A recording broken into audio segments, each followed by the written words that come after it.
Just like any young lady, Mina woke up very excited. Today was the day she has dreamt of since she was little, her wedding day. She sat up in her bed, her heart beating with excitement. The air was filled with sweet smells of flowers and the sounds of women singing. Mina could hardly believe it. In just a few hours, she would be the wife of Adebayo, the kindest and most handsome man in her community. Mina's mother burst into her room, her face full of smiles and joy. "My daughter," she said, "it's time to get ready. The groom will be here soon." The small room was quickly filled with aunties and cousins, all chatting and laughing as they helped Mina prepare.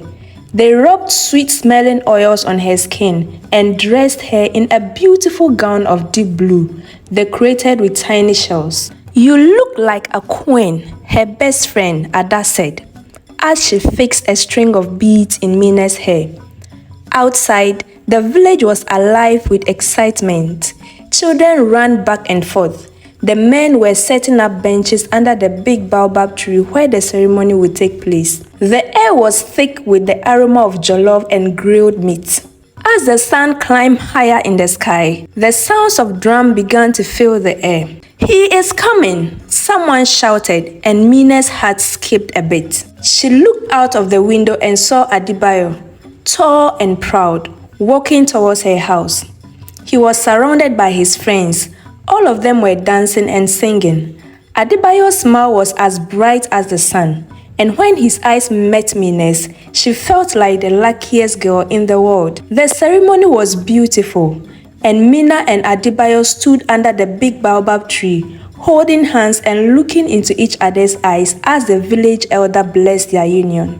When Adebayo placed the ring on Mina's finger, she thought her heart would burst with happiness. The celebration lasted into the night. There was music, dancing, and more food than Mina had ever seen. Everyone in the village wished the new couple well, bringing gifts and blessings. As the moon rose in the sky, Mina and Adebayo finally left their new home, a small but cozy hut at the edge of the village. They were tired but happy, their hearts full of love and dreams for the future. "My wife," Adebayo said, taking Mina's hand into his. "I promise to love and cherish you always." Mina's eyes were filled with happy tears. "And I promise to stand by your side in good and bad times," she whispered. They fell asleep in each other's arms, their hearts beating as one, unaware of the cruel twist of fate that awaited them in the morning. The bright morning sun streamed through the window, gently waking Mina from her peaceful sleep. She stretched her arms, a warm smile spreading across her face as she remembered the wonderful events of the day before. She was now a married woman, and her heart swelled with love for her new husband. There was going to be a part 2 of the wedding celebration today, so they had to get out of bed and get ready. Mina turned to look at Adebayo, eager to see his handsome face and share their first morning together as husband and wife. She called him out. "Good morning, my husband. Did you sleep well?" There was no response. "Oh, this man. He is still sleeping." She turned to look at his side of the bed, but as her eyes fell on him, her smile faded. Adebayo was too stiff. "Adebayo," she whispered with a trembling voice. "My love, it's morning. Wake up." There was no response. Mina's heart began to race. She reached out to touch Adebayo's shoulder, gently shaking him. "Adebayo, please wake up," she said. Her voice was growing louder and more desperate. But Adebayo didn't move. His skin felt cold under her touch. Mina's eyes widened in horror as the terrible truth dawned on her. Her beloved Adebayo, the man she had married just a few hours ago, is gone. How? Mina wanted to scream so badly, but she swallowed it back. Her mind was filled with confusion and fear. This couldn't be happening. It must be a bad dream, she thought. She pinched herself hard, hoping to wake up, but the painful reality remained.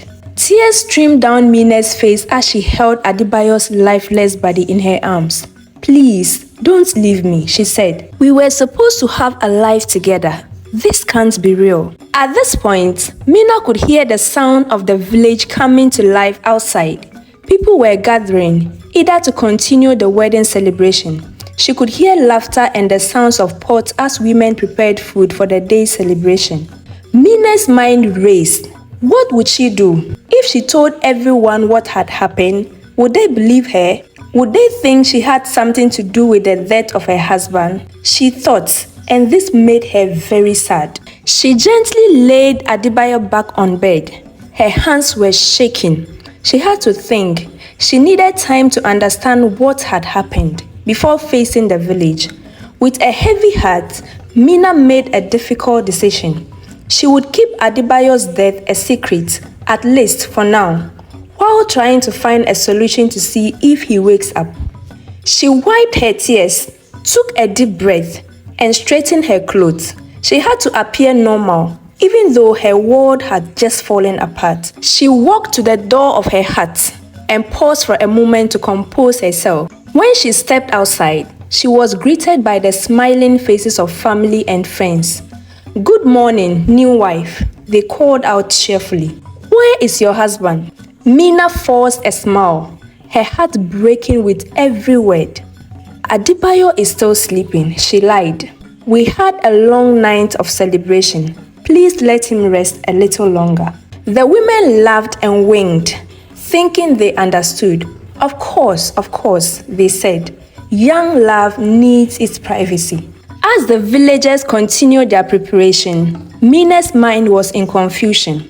She had to find a way to bring Adebayo back to life, to undo this terrible tragedy. But how? And what would happen if she couldn't? With each passing moment, the weight of her secret grew heavier, and the joy of yesterday felt like a distant dream. Mina stood at the edge of the celebration, hiding her smile in a world of pain, as she desperately tried to think of a way out of this. As the day went on and the village buzzed with excitement, Mina moved through the crowd like a ghost. Her mind was far from the joyous celebrations around her. Every laugh, every song felt like a stab to her heart. How could she tell these happy people that her beloved husband was gone? The celebration was still going on as people moved about happily and waiting for the newlyweds to come out. Mina went back into her room. As her eyes fell on Adebayo's lifeless body, she said, "Oh, my love, why did you leave me so soon? What happened to you?" She fell on her knees and started praying and asking God to bring back her husband. "God, if not for anything at all, at least for the sake of these happy people outside, bring back my husband." Mina poured out her heart to God, hoping that this could bring back her husband. As she opened her eyes after the prayers, Adebayo was still lying lifeless, with no sign of life in him. She started hitting his cold cheeks. Mina's mind raced, trying to make sense out of it all. Maybe this was just a deep sleep, she thought. Maybe there was still hope. Mina remembered the old stories her grandmother used to tell her about people who seemed dead but came back to life. With trembling hands, she began to massage Adebayo's arms and legs, hoping to warm his body once again. "Wake up, my husband," she pleaded. "Please open your eyes." But Adebayo remained still and silent. At this point, she could hear people calling out for them. "Mina, Adebayo, come out and join the feast." Mina started panicking. She couldn't keep them waiting forever. She had to do something, anything, to buy more time. With a heavy heart, Mina stepped outside once more. She faked a smile on her face, though it felt like her world was crumbling. "My friends," she said with a slightly shaking voice, "Adebayo he's not feeling well. Too much palm wine last night, you know." She forced a laugh, hoping it sounded genuine. "He needs to rest a little longer. Please enjoy the feast. We will join you when he's better." The villagers exchanged concerned looks. It was unusual of Adebayo to miss any celebration, especially his own. but they nodded, respecting Mina's wishes. Throughout the day, Mina told lies and made excuses as to why her husband is not coming out. At this point, her lies were becoming harder to maintain. She made excuses saying, Adebayo has a headache, he has a fever. With each new story, she could see doubt growing in the eyes of the villagers. Adebayo's mother, Asha, approached Mina with a worried face. My daughter, she said, what's really going on? Is my son truly ill? Mina felt her world crumbling under the weight of Asha's concern. She wanted to tell the truth so badly, to share her pain, but fear held her tongue. What if they blamed her? What if they thought she had a hand in the death of her husband? He just needs rest, Mina insisted, avoiding Asha's suspicious look. Please give us time, she said. As the sun began to set, people became more concerned. Mina could hear people whispering, questioning why the groom hadn't come out the whole day. Mina went back into her room, sat beside Adebayo. Her mind was filled with fear and grief. The room was growing dark, and a new terrible problem was emerging. In the heat of the day, Adebayo's body had begun to change. A faint, unpleasant odor began to fill the air. Mina's heart raced. She couldn't hide this much longer. But what could she do? If she told the truth now, after a whole day of lies, who would believe her innocence? As Mina sat by the lifeless body of her husband, she heard a knock on the door. It was Ada, Mina's best friend. Mina, Ada called out. Please let me in. I know there's something wrong. Let me help you. Tears streamed down Mina's face as she stared at the door. Should she let Ada in? Could she trust anyone with this terrible truth? At this point, the mood of the village had changed. The celebration mood had shifted to that of concern and worry. Mina could hear raised voices, people demanding to see Adebayo. Time was running out. Mina had to make a decision. Tell the truth and face the consequences, or continue the lie and risk being discovered in the worst possible way. With a trembling hand, she reached for the door, ready to face whatever came next. Mina's hand trembled as she reached for the door. Her heart pounded so loudly. Just as her fingers touched the door to open, a commotion outside made her freeze. Enough of this! It was the booming voice of Baba, the village elder. Something is not right. We must see Adebayo now. Mina's breath almost ceased. She could hear the angry voices of agreement from the crowd. In that moment, Mina made a decision. She couldn't face them at all. Not yet. Not like this. She backed away from the door as she looked around the small room in panic. Mina, open this door, Baba shouted from outside. His voice was accompanied by a loud knocking. Mina turned to look at Adebayo's body. I'm sorry, my love, she whispered. Her voice choked with tears. I don't know what to do. Just then, the crowd pushed in. The door burst open with a loud crack. Mina screamed, stumbling backwards as people poured into the small room. The room was quickly filled with cries of shock. Adebayo. Asha pushed through the crowd, her eyes wide open with horror as she saw her son. My son, what have you done to him? She turned to face Mina, her face twisted with grief and anger. Mina fell to her knees. Her whole body was shaking. I didn't do anything. He was like this when I woke up. I didn't know what to do. I was scared. I am so sorry. The villagers looked at her in disbelief. Some of their faces were filled with pity, and many of them were clouded with suspicion. Baba stepped forward, looking very angry and worried at the same time. Mina, my child, you must tell us everything from the beginning. As Mina began to speak, tears rolled down her eyes. There was so much tension in the room now. She told them about waking up to find Adebayo cold and still, about her fear and confusion, about her desperate attempts to revive him. "Why didn't you tell us anything?" Ada asked. Her voice was filled with hurt. "We could have helped you." "I was afraid," Mina whispered. I thought you might think I did something to him." Everyone in the room started whispering in disbelief. Mina could see doubt in their faces, the questions forming on their lips. Suddenly, Adebayo's cousin, Tunde, pushed through the crowd. His face was red with anger. "She must have poisoned him," he shouted, pointing an accusing finger at Mina. "Why else would she hide it from us? She is guilty." The room instantly became chaotic. People started shouting with mixed emotions, some accusing her and some defending her. Their voices were so loud that Mina covered her ears. She was overwhelmed by the noise and the weight of the looks on their faces. "Silence!" Baba shouted. "This is a grave matter.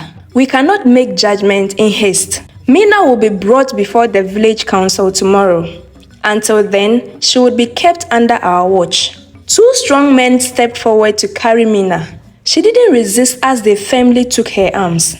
As they led her out of the room, Mina took a last look at Adebayo. His face was peaceful, unaware of the storm that had taken place around him. As the men carried Mina out, the village, so joyous a day ago, now felt angry and hostile. Whispers followed her as she was led to a small hut at the edge of the village. Inside the hut, Mina sat on the floor with her mind wandering. How had everything gone so wrong? How would she prove her innocence when she had no idea of what had happened? She was left alone in that hut. They closed the door and left her in the darkness. That was when Mina realized that her nightmare was far from over. This was just the beginning. The night felt so long for Mina. She sat in the corner of the hut. Her wedding clothes were now crumbled and stained with tears. She could hear some voices outside. The villagers who had been assigned to watch over her. She could hear their whispers through the walls, filled with unseen accusations. The next morning, Mina woke from her sleep. Her body ached because she slept on the hard floor. But that pain could not be compared to the one she felt in her heart. She remembered what happened the previous day, every single detail, and fresh tears ran down her cheeks. "Adebayo," she whispered, "I need you. How can I face this without you?" Just then, she heard a soft knock on the door that made her jump. The door opened, and to her surprise, it was Mama Zainab, the village's oldest midwife, who entered. "My dear, I've brought you some water and bread. You must keep up your strength." Mina looked at the old woman. She was confused by her show of kindness. "Why are you helping me?" she asked. "Don't you think I'm guilty too?" The woman settled herself on the floor next to Mina. Then she said, "I've seen so many things in my long life, my child. I've learned not to judge too quickly. Tell me, what happened on your wedding night?" Something in the old woman's gentle tone broke Mina's defense. She told the old woman everything. The joy of the wedding, the love she and Adebayo shared, the horror of finding him lifeless in the morning. As she spoke, Mina realized she was remembering details she had forgotten in her panic. "We ate the special wedding feast," Mina said, "and we drank the palm wine that Adebayo's uncle brought us as a gift. Adebayo said it tasted strange, but we thought it was just strong." The old woman's eyes widened. "The palm wine, you say? And who else drank it?" Mina shook her head. "I don't know. It was a special bottle just for us. A wedding gift." The old woman nodded thoughtfully. "My child, listen to me carefully," she said. "When you go before the council, you must tell them everything, every little detail. The truth is your only weapon now." As the woman stood to leave, Mina caught her hand. "Would you stand with me?" she asked. Her eyes looked pleading. "I'm so scared." The old woman squeezed her hand gently. I will do what I can, my child. But remember, your strength will come from within. Adebayo believed in you, but now you must believe in yourself. After the woman left, Mina felt a small spark of hope in her chest. She wasn't completely alone, and maybe, just maybe, there was a way to prove her innocence. After a while, the sounds outside grew louder. Mina could hear the village preparing for the council meeting. Her heart raced, but she forced herself to take deep breath. She thought of Adebayo, of his kind smile and unwavering faith in her. She couldn't let his memory down. The door opened again, and this time it was Baba. It's time, Mina, he said. The council is waiting for you. Mina stood up, straightened her face, and took in a deep breath.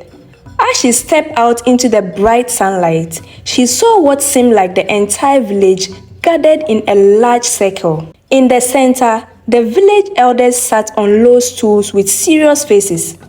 Mina saw Mama Zainab among them, and the old woman gave her a small, encouraging nod. As Mina walked to the center of the circle, she could feel the weight of everyone looking on her. As Mina walked to the center of the circle, she could feel the weight of everyone looking at her. Some faces showed anger, others pity, and many were filled with curiosity. She took a deep breath. Remember what the old woman told her. The truth was her weapon. It was time to use it. Baba raised his hand. Mina, he said, you stand accused of a terrible crime. The death of your husband on your wedding night has brought great sorrow to our village. What do you have to say in your defense? Mina looked around at the faces of her neighbors, her friends, her family. Then she straightened her back, lifted her chin, and began to speak. Her voice, though quiet, was very clear and steady. I loved Adebayo with all my heart, she said, and I am innocent of his death. Please, let me tell you everything that happened, every detail, and then I beg you, please help me find the truth. As Mina began to tell her story, the village listened carefully. She could feel her whole body sweating, but she wasn't sure if it was from her heart or her nerves. Taking a deep breath, Mina began her story. Adebayo and I were so happy on our wedding day, Mina said. Everything was perfect. We danced, we laughed, we celebrated with all of you. As she spoke, Mina could see the faces of the villagers becoming soft. Many nodded as they remembered the joyous occasion. When we retired to our hut, Mina continued, Adebayo's uncle, Tunde, came to us. He brought us a special bottle of palm wine as a wedding gift. He said it was from a sacred tree and was meant to bless our marriage. At the mention of Tunde's name, there was a quick murmur through the crowd. Mina saw Tunde shifting uncomfortably where he stood. Adebayo and I shared the wine, Mina said. He mentioned it tasted strange, but we made nothing out of it. We went to sleep, happy and in love. But when I woke up, Adebayo was cold. He wouldn't wake up. I was so scared and confused. I didn't know what to do. Tears were flowing freely on Mina's cheeks now, but she pressed on. I knew I should have told someone. I was wrong to hide it, but please believe me. I loved Adebayo. I would never hurt him. As Mina finished her story, silence fell over the gathering. Baba came forward. This palm wine you speak of, he said. Where is it now? Mina blinked in surprise. In the midst of the chaos, she hadn't even thought about the wine. It should be in our hut, she said. Baba nodded to two young men who quickly left in search of the palm wine. While they waited, as they waited for the palm wine, Baba turned to Tunde. What do you have to say, Tunde? Did you bring this special wine? All eyes turned on Tunde. His face has grown pale and he licked his lips nervously. Yes, I brought them wine, he stammered. But it was just ordinary wine. Nothing special about it. You said it was from a sacred tree, Mina insisted. You said it will bless our marriage. Before Tunde could respond, the two young men returned. In their hands was a clay bottle, still half full of palm wine. Baba took the bottle, opened it and sniffed carefully. His eyes widened. "This is not ordinary wine," he declared. "I smell strange herbs." "Mama Zainab, what do you make of this?" The old woman came forward and took the bottle. She sniffed it and then dipped a finger in and tasted a tiny drop. Her face grew wide. "There are powerful herbs in this wine," she said. "Herbs that can bring deep sleep or death if too much is taken." All eyes turned to Tunde, who had gone deeply pale. "Tunde, what do you have to say?" Tunde fell to his knees. His body was shaking. "I didn't mean for him to die," he cried out. "I only wanted him to sleep throughout the night. I couldn't bear the thought of him being with Mina." The crowd responded in shocked whispers. Mina stared at Tunde in disbelief. "But why?" she asked. Tears streamed down Tunde's face. "I loved you, Mina. I loved you for years, but my nephew, he warned you. I thought if you failed to consummate the marriage, it would be declared invalid and you will be free again." The revelation sent the village into a shock. People shouted in anger and disbelief. Mina felt as if the ground was spinning beneath her feet. How could this be happening? Baba raised his hands, calling for silence. "Tunde," he said, "you will be held accountable for your actions." "Mina," he turned to her. His eyes were softening. "You have suffered a great injustice. We owe you our deepest apologies." Mina nodded, still trying to process everything that had happened. She was relieved that her name had been cleared, but the cost has been so high. Her husband was still dead, but at least now she knew the terrible truth behind his death. As the village dealt with the shocking turn of events, Mina felt a gentle hand on her shoulder. It was Mama Zainab. "Come, my child," the old man said. "You've been through enough. Let's get you somewhere quiet." As she led Mina out of the chaos, Mina looked back at the village square. She saw Tunde being led away. Baba was talking with other elders and the faces of the villagers, a mixture of shock, sympathy, and shame. Mina turned away. Tears were flowing freely on her cheeks. She was innocent, but the price of that innocence has been so unimaginable and very high. As she walked with the old woman, she wondered how she would ever move forward from this day. The truth had been revealed, but would she ever heal from this? Days turned into weeks and weeks into months. The raining season came and went.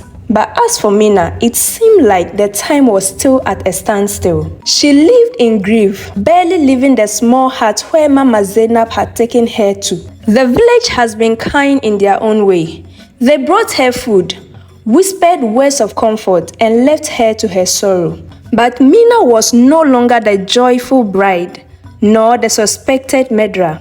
Now she was something else entirely, a living reminder of a tragedy that had shaken their community to its core. One afternoon, there was a soft knock on Mina's door, and as usual, she did not respond. But the visitor was persistent. Then she heard a voice. "Mina, it's Ada. Please, may I come in?" Mina sighed and opened the door. Ada entered, her eyes wide with concern as she took a deep look at Mina's appearance. "Oh, Mina," Ada said, "I've been so worried about you. We all have." Mina turned away, unable to meet Ada's look. "There's no need," she said. "No, you are not," Ada said, "and that's okay. But Mina, you can't stay hidden away forever. Adebayo wouldn't have wanted this for you." At the mention of Adebayo's name, Mina got angry. "How do you know what he would have wanted?" she said. "He's gone because of me." "No," Ada insisted. "Not because of you, because of Tunde." "Mina, you are innocent. Everyone knows that." Mina laughed bitterly. "Innocent? Is that what I am? Then why does it feel like I'm being punished?" Ada was quiet for a moment, considering her words carefully. Maybe She said, "It's not about punishment. Maybe it's about choice." Mina looked at her friend in confusion. "What do you mean?" "You've been wronged, my friend, by everybody," Ada explained. "No one would blame you for being angry, for wanting to hide away from the world. But Mina, you have a choice. You can let this tragedy define you, okay? But Mina, you have a choice. You can let this tragedy define you, or you can choose to honor Adebayo's memory by living the life he would have wanted for you." Mina felt tears swelling up in her eyes. For the first time in months, she allowed herself to really look at her friend, to see the love and concern written plainly on Ade's face. "But how?" Mina asked. "How do I live without him?" Ada took her hand. "One day at a time, my friend. And you don't have to do it alone. We are all here for you. Thus, if you let us be." Mina felt something shift inside her. The pain was still there, a constant ache in her heart. But for the first time since that terrible morning, she felt a tiny spark of something else. Hope, or the beginning of acceptance. "Will you help me?" Mina asked. Ada smiled as tears rolled down her own eyes.